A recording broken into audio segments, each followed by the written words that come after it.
Welcome back, everyone. From the last video I left you with a challenge, and this is the solution to that challenge.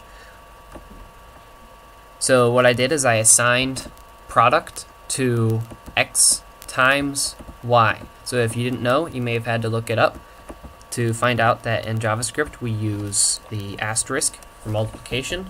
If you've done a different programming language before, you might have already known that. And then we just do some string interpolation, and 12 times 3 is 36. Great. In addition to the multiplication symbol, we also have subtraction and division. I don't need to test math, but I'm just showing the syntax. 12 over 3 is indeed 4. We use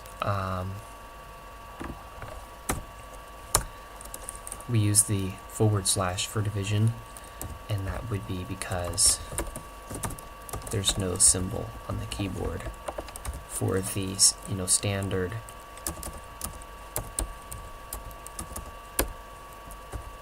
division symbol. It's time for a little ASCII art. Alright, this is the division symbol, but we don't have a button on the keyboard, so instead we just use a / because it looks like a fraction. Cool. Well, that wraps it up for the challenge that I did in the last video. In this video, the topic is going to be on the if statement, and we also need to talk about something called booleans. So a boolean is a type. We talked about numbers, we talked about strings. There's another type called a boolean. I'll make a variable called boolean so you can see how it's spelled. And a boolean is simply a value that is either true or false. And that makes it pretty simple. Okay, now that that's out of the way, that'll make more sense. We introduce the if statement. So here's the general form. So I did figure out what this error is from, and it happens reliably every time I do a left curly brace and then a right curly brace, because VS Code automatically adds a right curly brace. So I just typed left, and now I'm going to type the right curly brace, and it brings up that error. Cannot read property kind of undefined. So honestly, I think this is a bug. I've worked in other editors where even though they have autocomplete, whenever you hit the closing brace, it just ignores you because it already has one there. I wonder if it'll do it with parentheses too. It doesn't. Okay, so that I would say that's a bug. It doesn't do it with parentheses, it doesn't do it with square brackets, and it does it with curly braces. Oops. Alright. Hey, if anyone has any ideas in the comments, like if you're running on Windows, does this happen? If you're running on Mac, does this happen? Maybe I ought to just report this as a bug to Microsoft or something. Anyway, let's continue on. We have a condition between the parentheses. You might say that this looks a little bit similar to the alert function, where there's parentheses there, and we put stuff inside the parentheses, except instead of giving it like information for it to use to do its thing, we're going to give it a little bit of code that the code will be checked to see if it's true or false, and if it's true, then anything inside the curly braces, which give VS Code an awful time, anything inside those curly braces will be executed. If the condition is false, then it won't be executed. So if the condition was, we'll make a variable, let x be 10, and you would say if x is greater than 5, then alert like x is big.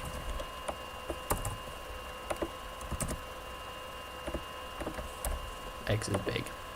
And of course, oops, if, no, I can close that.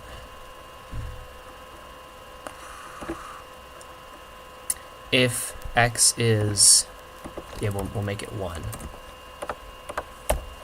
Nothing happens. Why? Because x was too small. So that makes sense. There's also the else. Well, I'll put it out here. If you follow up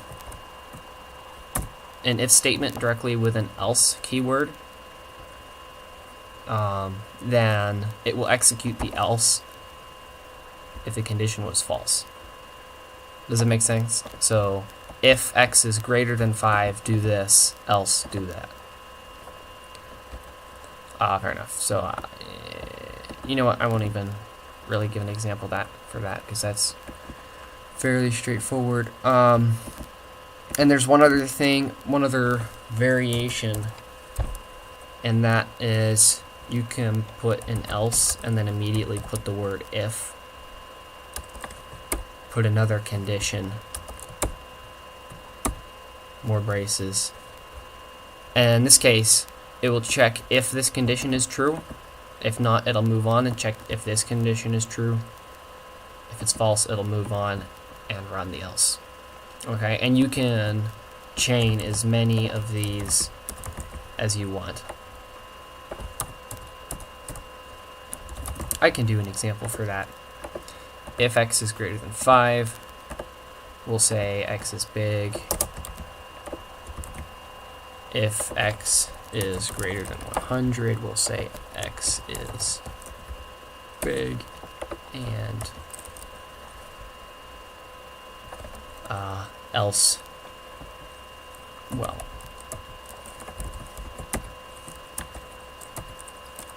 I will say x is strange. I don't know. It's either too big or too small. So we'll put a value like 45 in here. We'll see what happens. It should say x is big, and if we go 450, oh, that's actually not right. Oh my goodness. Okay, so no, this is good that you can see this. What happened here? The order of these was not correct because logically speaking, 450 is bigger than 5, and so it's going to run x is, it'll do this one here.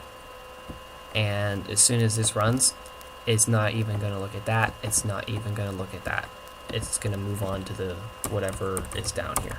Okay.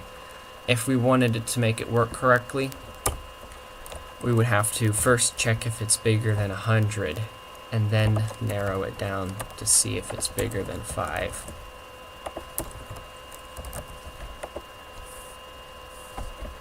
And then at that point,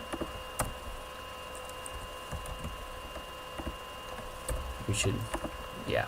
So that's something to keep in mind with if statements and else, if else. If the condition is true at any point in this chain, it's going to execute the code and then go to the, it's going to skip everything after that.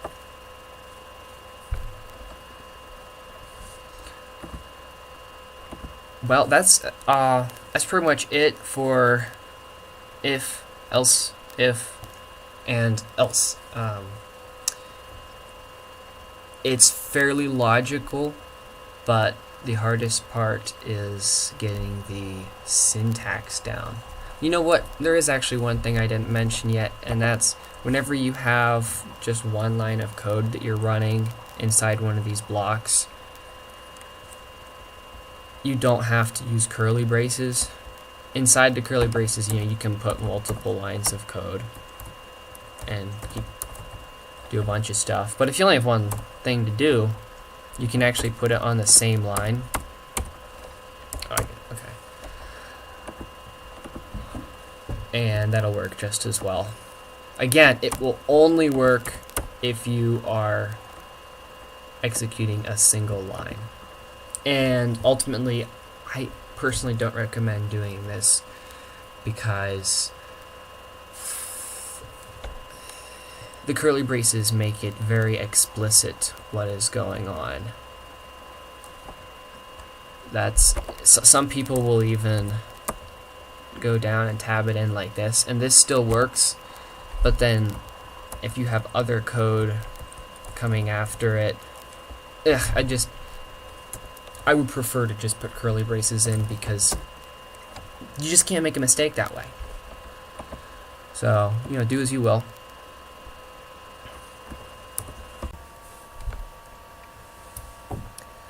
Well, that's if. I'm going to leave you with this challenge. Whenever you go to create an account on a website and you're typing in your password and they might have some kind of a progress bar indication of how strong your password is, and it'll start out red whenever you have 4 characters typed, but by the time you have maybe 7 characters typed, it goes yellow, and if you have numbers and letters and capitals and symbols in your password, then it'll be green, okay? So we can implement similar behavior in the code using a series of if, else if, else chain, okay? And that's what the challenge for you is going to be.